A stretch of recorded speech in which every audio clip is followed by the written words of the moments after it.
Alors, je me souviens du FAN, qui était un festival d'art numérique, dont FAN, le FAN, Festival d'art numérique. Ça a été une aventure pour moi, c'est-à-dire que j'étais 15 ans à filmer des artistes contemporains, mais j'avais quand même un fond euh, autour de la science-fiction, de la quotidienne science-fiction.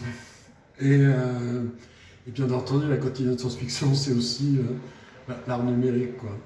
Et quand j'ai eu la possibilité, après donc une dizaine d'années à filmer des artistes contemporains, c'était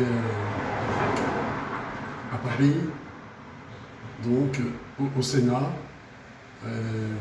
dans l'orangerie du Jardin de Luxembourg. Et après, donc, il y a eu la possibilité de se faire ce fan. Et donc, la première rencontre vraiment importante, quand on fait quand on touche à cette piste, bah, c'est quand même Yann Min, donc, que tu connais d'ailleurs. Et donc, j'ai fait un film sur lui. Dans mon livre 2, qui est à la lucarne des écrivains, il y a tous les liens vers ces films-là et vers toutes ces aventures donc, de ce festival d'art numérique. Alors, on avait un parrain qui était Pierre Cornette de Saint-Cyr, qui est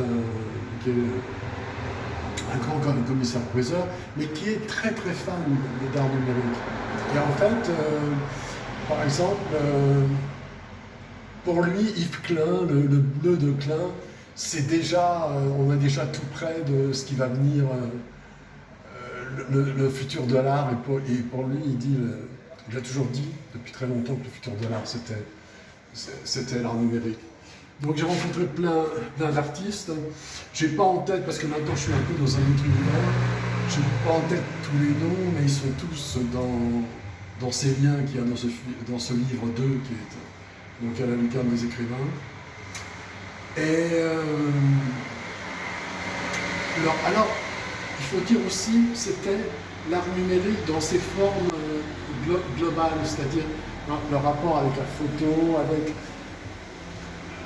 Maintenant, si on fait un festival numérique, on va aller dans ce que tu m'en as parlé tout à l'heure, hier, on va aller dans un futur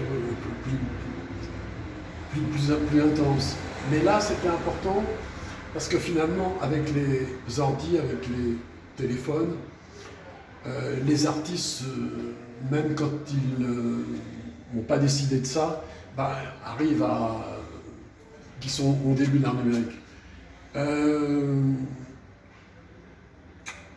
Et donc, la musique, par exemple, le noise, par exemple, et puis j'ai fait une tournée en Chine avec des musiciens électro, et ça aussi, c'est une grande... Dans la musique, il y a une grande dimension de l'art numérique, quoi. Le noise, quand je rappelle noise réparateur, quoi. Le noise réparateur, manifeste, noise, manifeste, manifeste, manifeste, noise, manifeste.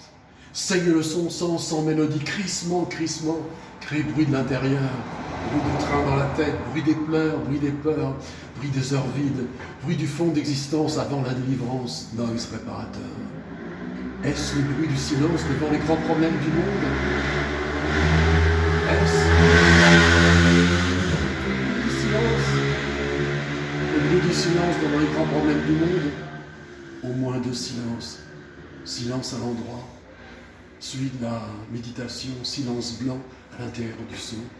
Silence à l'envers, celui des responsables à l'écoute de la non-action. Silence lourd qui noise fort aux oreilles gagées, cachant des changements infrabouches des décibels.